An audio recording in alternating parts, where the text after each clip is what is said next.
Magandang hapon po sa inyong lahat mga kapatid. On this celebration of our 21st anniversary, I would like to call on our parish priest, Father Tom Devereux, OMI, to officially welcome all of us into this celebration. You may be seated for a moment. Thank you. Thank you, Father Evan. So on behalf of the parish, and on behalf of Mary and St. Heart, we welcome you to celebrate the 21st anniversary. We really enjoyed good to see everybody here. And we also welcome the cultural attaché of the Filipino Embassy, Grace Fernandez. So everybody else that's come to join you, very welcome. I know that the priest behind me, we won't understand half of what's said. We entered into the celebration with you. Have a nice afternoon. Thank you for that.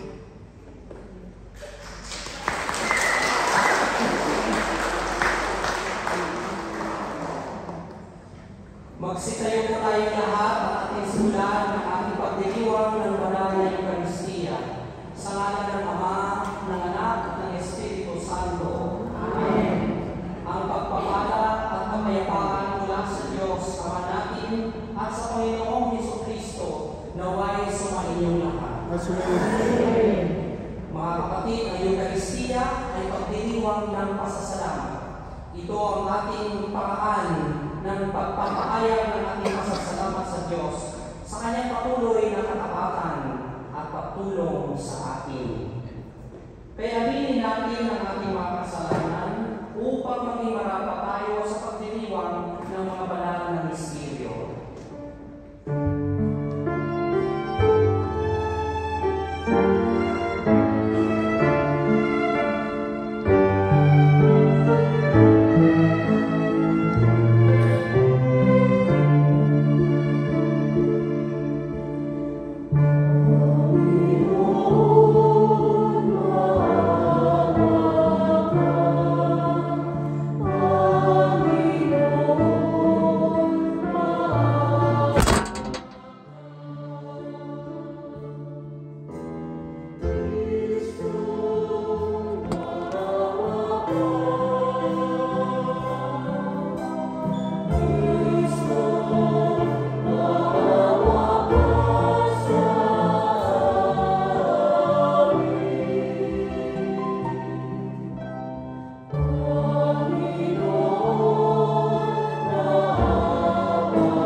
Dalangin namin matapat na sundin ng loob mo upang kami wagas na makapaglingkod sa iyo sa pamamagitan ni Jesucristo kasama ng Espiritu Santo magpasawalang hanggan.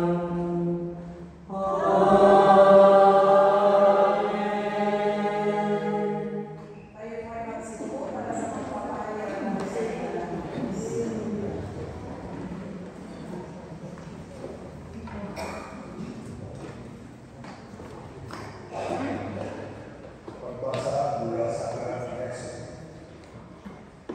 Noong mga kaibigan, ang mga Israelita ay nasa Karibid at sinalakay sila ng mga Amalekita. Sinabi ni Moises kay Joshua, "Pumili ka ng katawan natin at paunahan mo sa pakikipaglaban sa mga Amalekita. Tatangan ko naman ang tungkol na binibigay sa akin ng Diyos at ako'y tatlong sa ibabaw ng buro." Sinunod ni Joshua ang utos ni Moises at hinarap niya ang mga Amalekita. Si Moises naman, kasama sina Aaron at Hur, ay nagpunta sa buro. Kapag nakataas ang mga kamay ni Moises, nananalo ang mga Israelita. Kapag nakababa, nananalo naman ang mga Amalekita. Nangawit na si Moises, kaya si Aaron at Hur ay kumuha ng isa at pinagpupuro si Moises. Hawak nila ang mataas ng mga kanito hanggang sinumbok ang araw. Dahil doon, ang nalulog ni Mose ang mga Amalekita. Ang salita ng Diyos. Salamat sa Diyos.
Noong panahon yun, sinaysayan ni Jesus ang isang talihara upang ituro sa mga nagagadapat silang manalangin lagi at huwag maginawa. Sa isang lungsod, wika niya, may isang hukom na hindi natatakot sa Diyos at walang taong ginagana. Sa lungsod din yun ay may isang babaeng balo na puntaan ng pagkasa ko at humingi ng katarungan. Pinagdihan siya tungkol sa loob ng ilang panahon. Ngunit ng malamunan ay nasabi ko sa sarili, pagkamat hindi ako natatakot sa Diyos, ni gumagalang kalinuman, igagawad ko na ang katarungang hinihingi ng babae ko, sapagkat lagi niya akong ginagampahan. Baka pa ako mabinis at kapapalitan niya, sa kapapalitan niya. At sinasabi ng Panginoon, naririnig ninyo sinabi ng masamang ko, hindi pagkakait ng Diyos ang katarungan sa kanyang mga hihirang na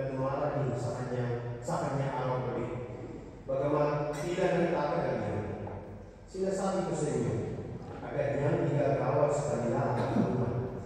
Ngunit pagdating ng tao sa daigdig nito, may makikita kaya siya ng mga tao na nananalig sa kanya. Ang mabuting balita ng Panginoon.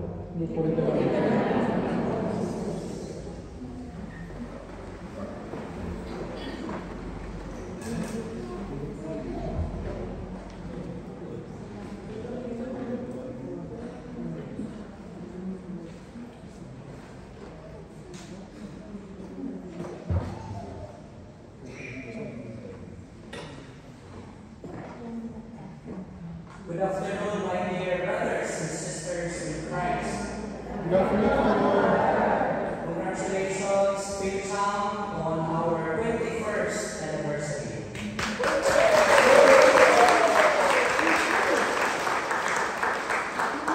And we thank the Parish of Sacred Heart for the patience and endurance dealing with us for the past 21 years.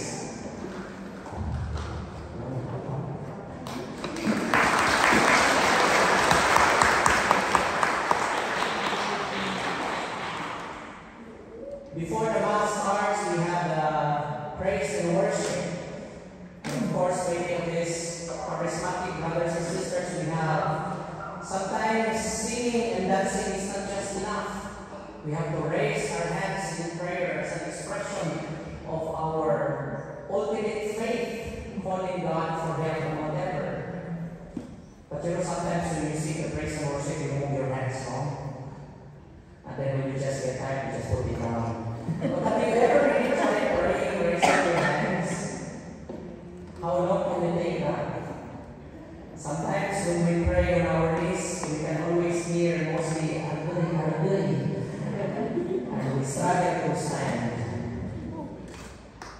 You know, when we raise our hands in prayer, not only physically, but it starts to tremble at some point and our shoulders will ache and we start feeling restless. Moses, in our first reading, knew the pain, and as he prayed with arms raised, Israel prevailed, according to the story. When he grew weary, their enemies gained ground. So it makes us realize figuratively that indeed to have faith is not easy.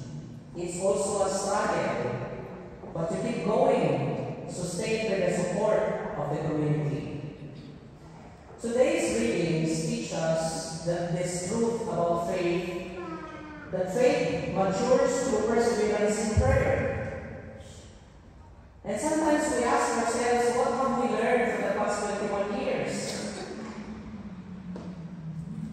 It's a never-ending invitation to learn something. And that is the beauty of a vibrant community of faith. Because we continue to make mistakes, yes, for as long as we don't repeat the same mistakes over and over again. We learn and we grow from each moment.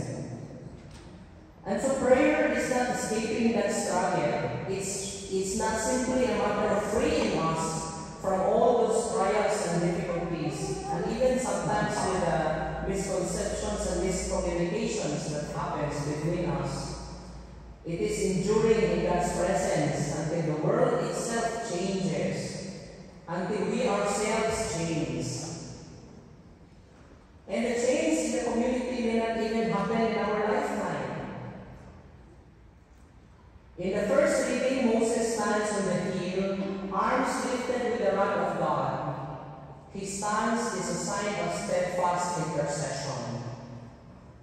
He's not praying only for himself, but it's for his people. It's for the people of Yahweh.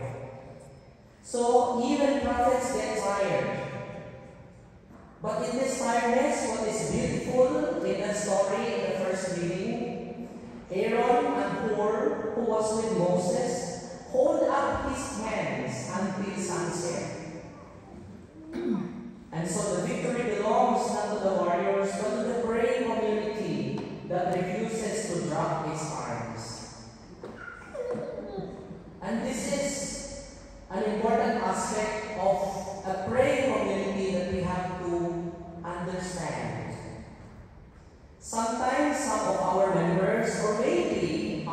leaders, we just get tired of praying, or maybe even of believing.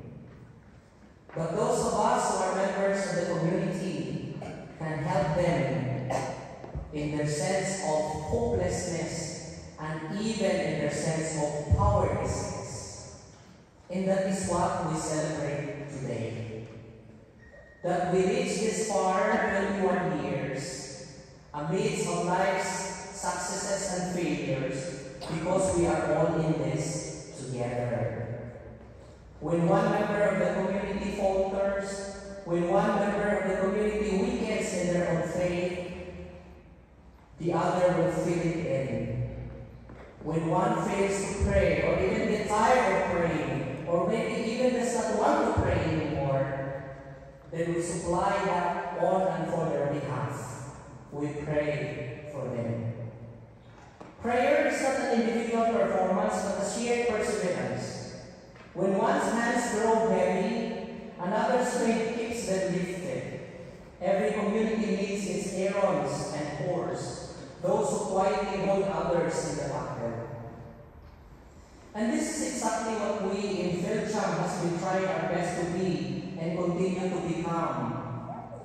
I don't know how many of you realize the deep meaning of our acronym Philcham.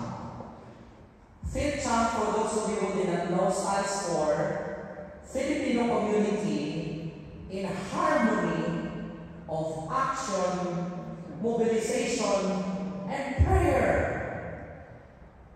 Imagine if every member of our Filipino community in West Road would have lived that to the letter. Oh my God, we would have a perfect Filipino community in the parish of Sacred Heart Church in West Road.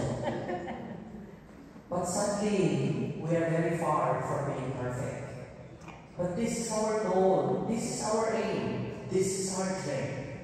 And we can only achieve this with the cooperation of each other, with the grace and help of God, to whom we rely for help. Each of us try our best to become what Philcham truly stands for.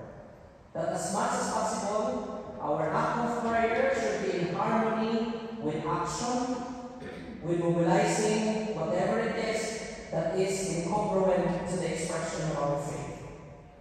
And so we just don't do praise and worship. We as well help other members of the community, members of the parish community who are struggling in whatever way. And isn't it very inspiring to know and to see how you help each other when someone gets sick and they are alone, when someone is in need of an accommodation, that sometimes you might be going beyond your own means. You too have your own needs, but in the name of God's charity and compassion, you become what Philcham should have been and should be. And even in the midst of our own struggles and needs and even scarcity, we continue to be a generous blessing to others and to each other, to the parish and to the church. And your team this year speaks of that very well. Acknowledging how blessed we are, we strive to become a blessing to others in our own simple and little ways. In the Gospel, Luke introduces the parable with its purpose. Jesus told them a parable about the necessity for them to pray always and not lose heart. The widow, a symbol of social powerlessness, keeps coming, demanding, grant me justice, meaning to set right or to vindicate. She wears down the judge until he heals. But you know, the beauty of this story is what Jesus is saying. If this judge who neither fear God nor man can yield to what this widow demands, which is properly right for her, how much more your Father in heaven, who loves you and who cares for you. So in a way, this is a reminder for us that in our life of prayer, it always presupposes a sense of trust and confidence that even before we can make and raise our prayer to God, God already knows knows what is best for us. That is, that if we find people praying, still believing that prayer makes a difference, this is an invitation for us to remain committed amidst all odds. Not all prayers are granted in the manner we want them to be. But certainly, God, knowing our own needs and what is good for us, will always give them and grant them in the manner and in the ways He sees fit for us. So we are invited to remain faithful in prayer. Even the only thing we can say, sometimes, ginawa ko naman ang lahat. Hindi ko alam ano ba ang kulang. Hindi ko alam ano ang mali. Pero ganun pa man, ako'y mananatili at patuloy na aasa sa pangako ng Diyos. Hindi patuloy na aasa sa pangako ng kung sino-sino man. Dahil marami sa atin, alam natin, maraming paasa sa mundo. Pero ang sinasabi, patuloy tayong umaasa sa pangako ng Diyos. Kasi si Lord walang binibigo. Pero sabi na, Lord, pero bakit yung dasal ko parang galing para sa home office? Baliktad naman. Sige lang, pag-apilang. And they just remember the widow in the gospel, keep telling him, Lord, pangalawang appeal mo na ito, parang awa mo na. And keep the faith. Malay mo maawa si Lord. At sasabihan ka, actually, nakakabuti sa'yo, umuwi na. Pero siyempre, hindi natin gusto yun, di ba? Bakit mo ko umuwi, Lord? Gusto ko nga dito eh. So sabi ni Lord, sige, stay ka lang muna. Tingnan natin kung sino mapapagod, ako o ikaw. Basta pagdating ng panahon, kung ano yung mabuti, ano yung tama, ano yung para sa ikagagaling natin, yun ang mangyayari. In God's own beautiful time. Amen? Amen. In the second reading, Paul, in prison and during death, urges Timothy, remain faithful to what you have learned. Proclaim the word, be persistent, whether convenient or inconvenient. To stand by, to keep at one's post, the same spiritual posture as Moses on the hill. So sisters and brothers, we do not know what the future is. But again, reminded of the widow in the gospel. We are convinced of what we need. We are convinced of what is best for us. And we put our trust and confidence in the Lord who knows and is much wiser in terms of knowing what is best for us. So we entrust to Him everything. And like the psalmist in our readings today who says, I lift up my eyes to the mountains, where shall my help come? It's in Tagalog, but in the English translation, our responsorial psalm says, our help is in the name of the Lord. And truly, we cannot seek for help anywhere else. It's only in the name of the Lord, who knows what is best for us. So to our community, moving on towards 22nd, 23rd, or until when, we don't know. But one thing is certain.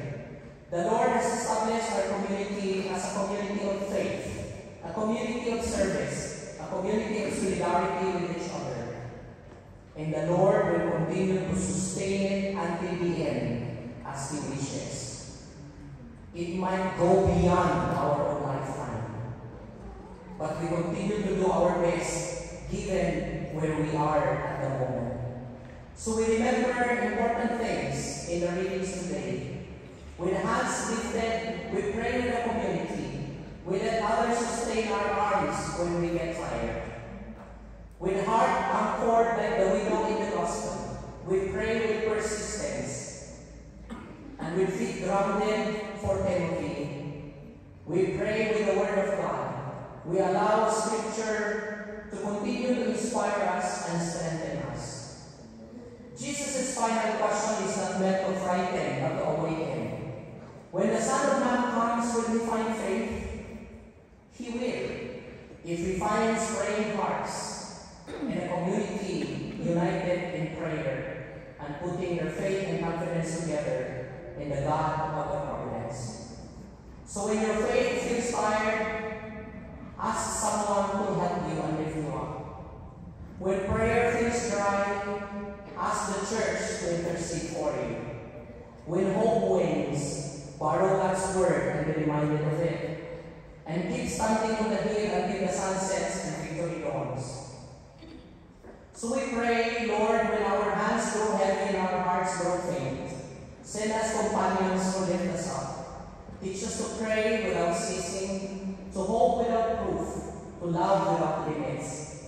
May we persevere in faith until you come again, and find us still praying, still believing, still loving. Amen. Amen.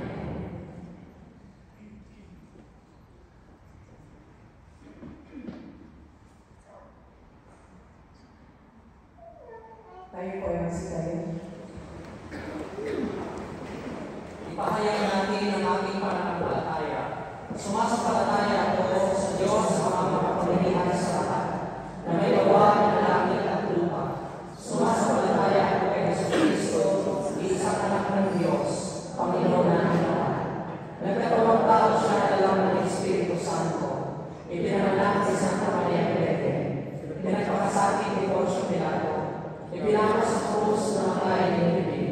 Nanao sa kaloonan ng mga yumao. Namay at ng araw ng buhay ng mabuti. Umakyat sa langit. Nalulunok sa kanan ng Diyos ang mga makapangyarihan sa lahat. Doon magmumula ang paglilito at bukong sa nabubuhay at namamatay na tao. Sumasampalataya naman ako sa Diyos, Espiritu Santo, sa banal na simbahan ng Katolika, sa kasamahan ng mga banal, sa katawaran ng mga kasalanan, sa pagkabuhay ng muli na nangamatay na tao, at sa buhay na walang hanggan. Amen.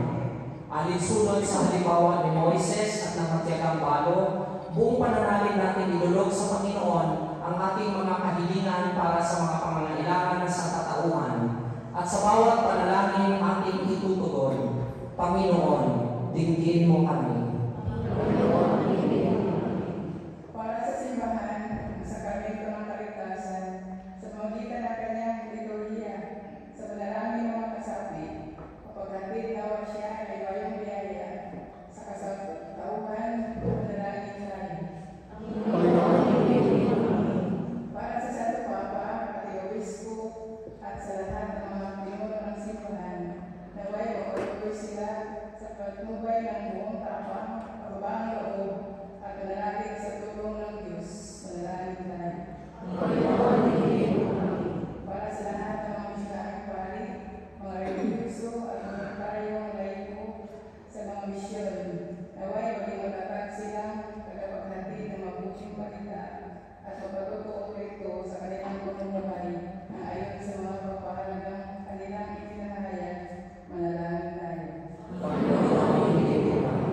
Para sa mga isip, sumama sa gawang pang-misyon, naway bukasto na tugunin ang kabataan ngayon sa panahon ni Kristo magpahayag ng kanilang pananampalatayang Katoliko sa lahat ng tao.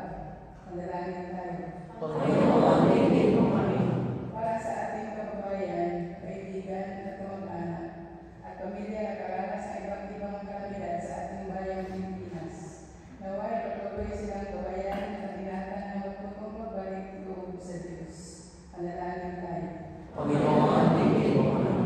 Para sa Pechang community, sa ating pagdiriwang ng ika-21 taon bilang isang Filipino community dito sa Sacred Heart Parish, Tondo, patuloy nawa ating panatili ang pagsamahan ang nakauklap kay Kristo na siyang pinagmumulang ng ating misyon bilang isang mamayang Kristiyano.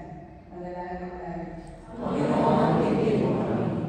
Manalangin din sa mga Oblates Fathers na siyang tumanggap na ating dito sa parokya sa inyong patuloy na paggabay upang mapalalim ang aming pananampalataya at malapit kami kay Kristo.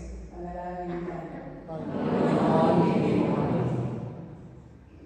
Isasama natin sa ating mga panalangin ang mga intensyon na inialay para sa misang ito. Dinadagdagan natin ang kahilingan para sa kalinga ni Celeste Manalo at ang pasasalamat at safe travel nila Ate Nilda. Panginoon, tanggapin mo po kami ngayon kahit na kami di karapat-dapat. Tulungan mo kami magpakumbaba at manalangin para sa pagkakamit ng buhay na walang hanggan sa pamamagitan ni Kristo ang aming Panginoon. Amen. Tayo po ay magsiupo para sa pagkaalay. Amen.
pagtanghal sa amin, pinag-ibig hinirang, pare at haring lingkod sa iyong pamamahala.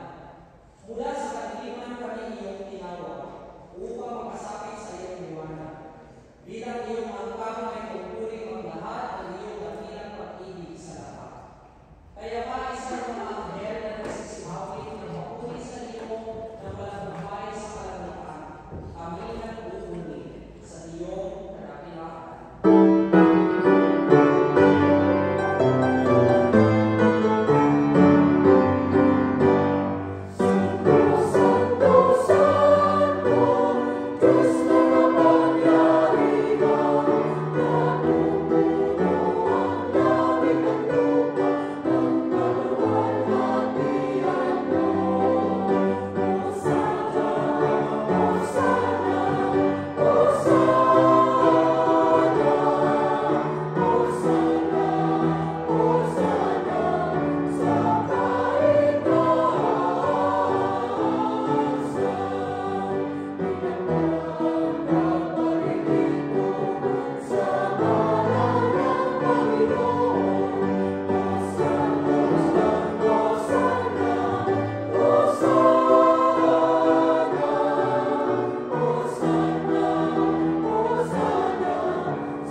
Gayon din naman pagkatapos ng hapunan, tinawagan niya ang panis. Muli na niyang pinasalamatan. Iniabot niya ang panis sa kanyang mga alagad at kanyang sinabi, "Tanggapin niyo lahat ito at inumin. Ito ang panis ng aking dugo, ng bago at ng walang hanggang tipan. Ang aking dugo ay ibubuhos para sa inyo at para sa lahat, sa ikapagpapatawad ng mga kasalanan. Gawin ninyo ito bilang pag-alala sa akin."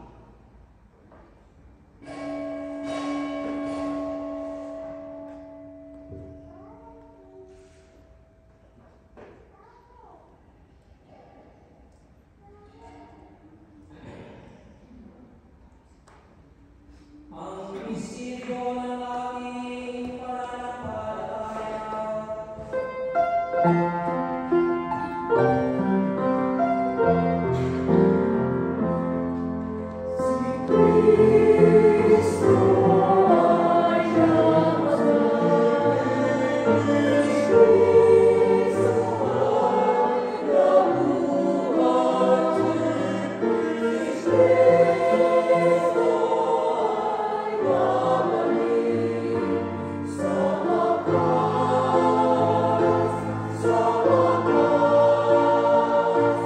Sa wakas ng panahon.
Ganito si Kristo, Kordero ng Diyos, na siya nag-aalis ng mga kasalanan ng sanlibutan.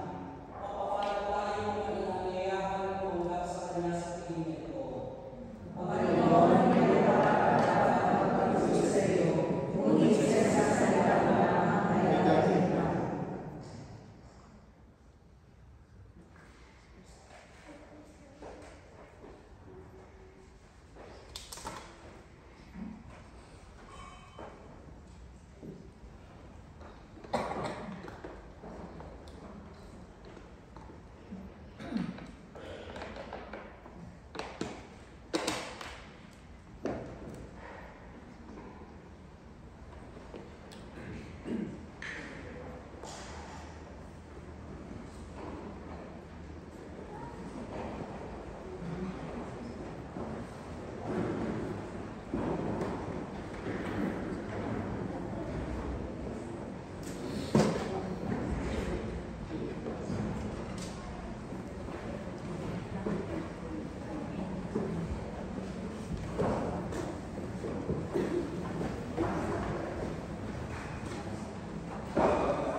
Manalangin tayo.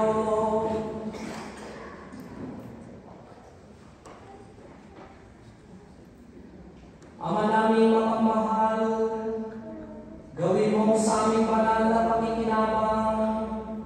Kami ngayon ay iyong matulungan at maghubog para mamuhay sa kalangitan sa pamamagitan ni Jesucristo kasama ng Espiritu Santo, magpasawalang hanggan. Amen. Please remain standing for our floral offering to the Blessed Virgin Mary. May we ask all the children to please form their eyes. Children.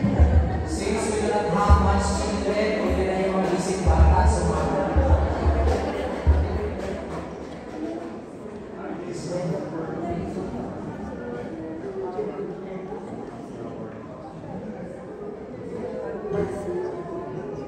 We'll be offering flowers to our Blessed Mother since it's the month of October, and we know that October is the month of the Rosary.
seated for a moment. At this point, may I now call Madam Grace Banez, our cultural attaché from the Philippine Embassy, and I would like to request Sister Fe Rosalie Mandarin DC, our Filipino chaplaincy coordinator, and our Kuya Jeremy Aquino, coordinator at PhilChamp, to please accompany our Ma'am Grace Banez to the Ambo for her message. Thank you.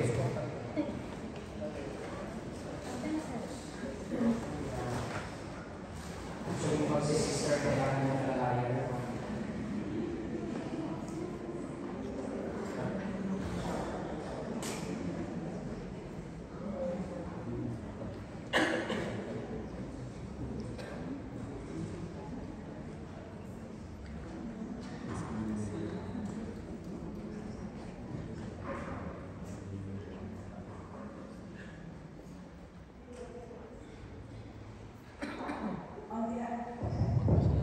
On behalf of the embassy and Vice Consul Jose Maria Carlo Massino, who is unable to join us this afternoon, please let me read our heartfelt message.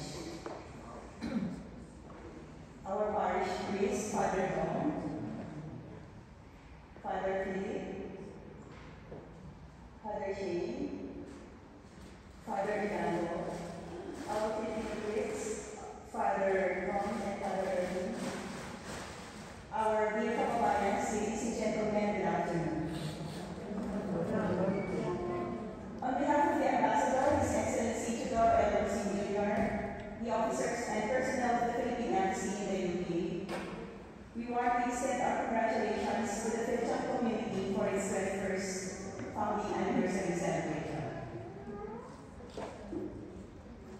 The past 21 years have been a testament to the PhilChamp community's steadfast commitment to harmonized action, mobilization, and prayer. Across these years, the community showed its unfailing commitment to the vocation of reaching out and lending a helping hand to those in need. Thank you for bringing the Bayanihan spirit, a truly Filipino concept, in the UK. Your help to our kababayans and our sense of community uplift our kababayans from the challenges that they face from people. Your group's generosity deserves nothing but our heartfelt gratitude. Let the past 21 years teach lessons on how to improve oneself and be more of service to others. Let those 21 years propel the community to more years of generosity and service. We look forward to celebrating more years of PhilChamp community and hope to see future generations of its members take part in your group's noble work.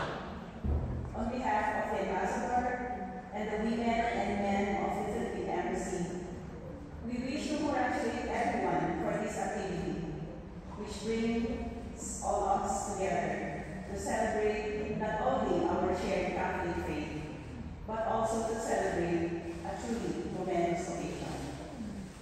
Mabuhay po ang PhilChamp community, and thank you so much for organizing this event, and maraming salamat sa inyong lahat.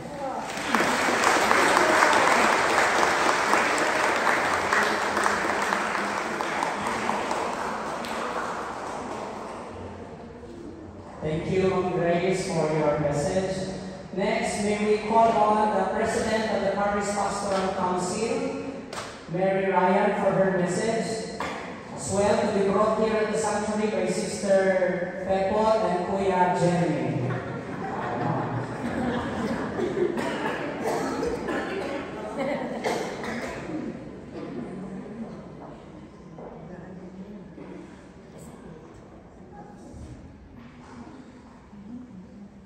Good afternoon, everyone.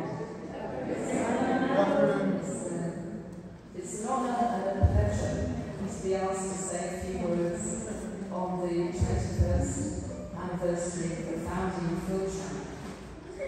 It's a very significant achievement for PhilChamp to be going for 21 years. And when I thought about it, I thought it's to do with leadership and it's to do with your guiding principles of faith and action.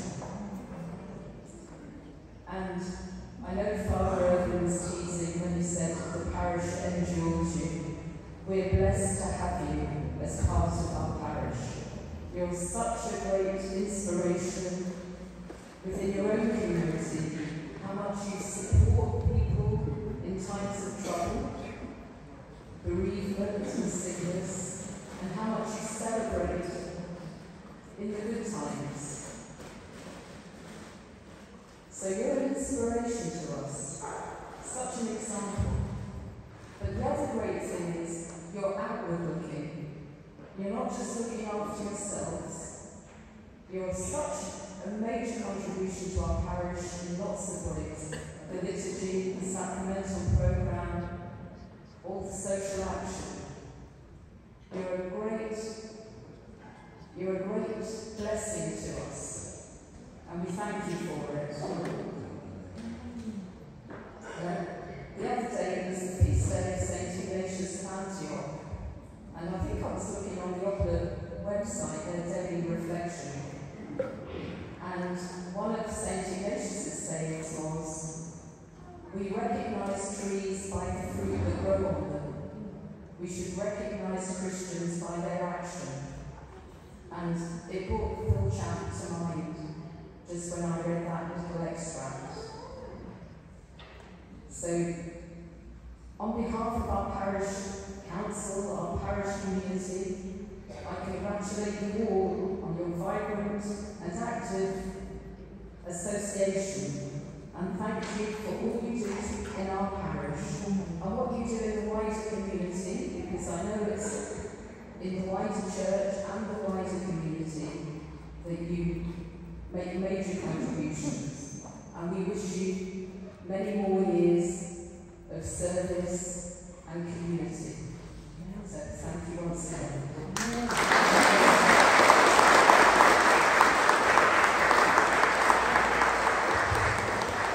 Thank you, Mary, and the Parish Pastoral Council of Sacred Heart Parish here in Quexco, Kilburn. Just to make you aware, because I know Filipino liturgy is very, very, very long, so two more. We have announcement after this, and then after the announcement, the blessing of birthday celebrants, and after that, the final blessing in the choir singing the recessional hymn. And that's it. Thank you.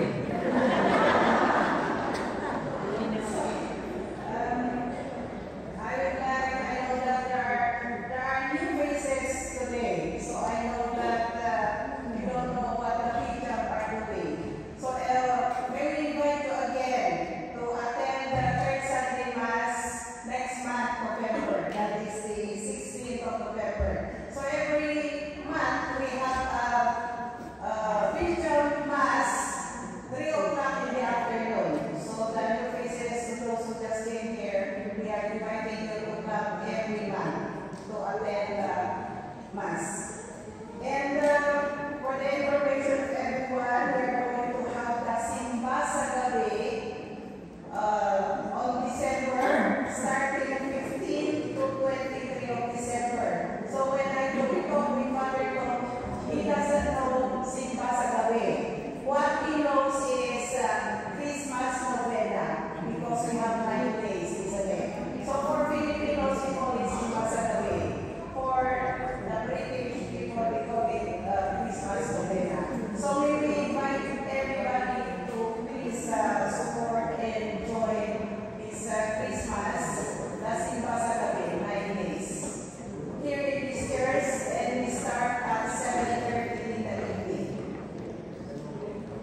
Let us pray. O Lord our God, source of all blessings, source of all abundance, source of all life, we praise and thank you for the life you have given our brothers and sisters celebrating their birthdays this month, celebrating their anniversaries this month.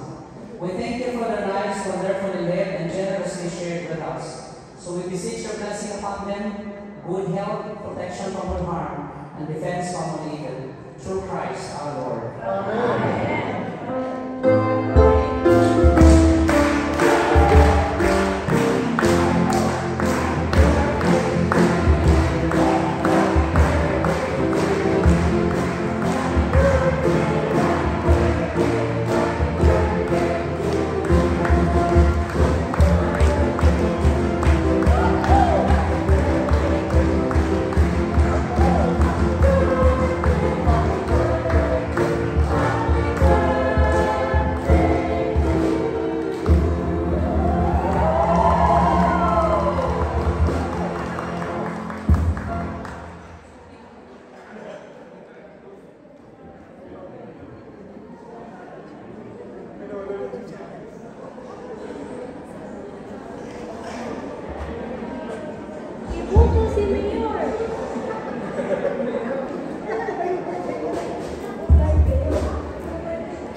Sumainyo ang Panginoon at pagpalain kayong lahat ng makapangyarihang Diyos, Ama, Anak, at Espiritu Santo. Amen. Ang banal na misa ay nalihain na, kumain tayo taglay-lagi ang pananalig sa Panginoon na sa atin ay kumakalina at nagmamahal.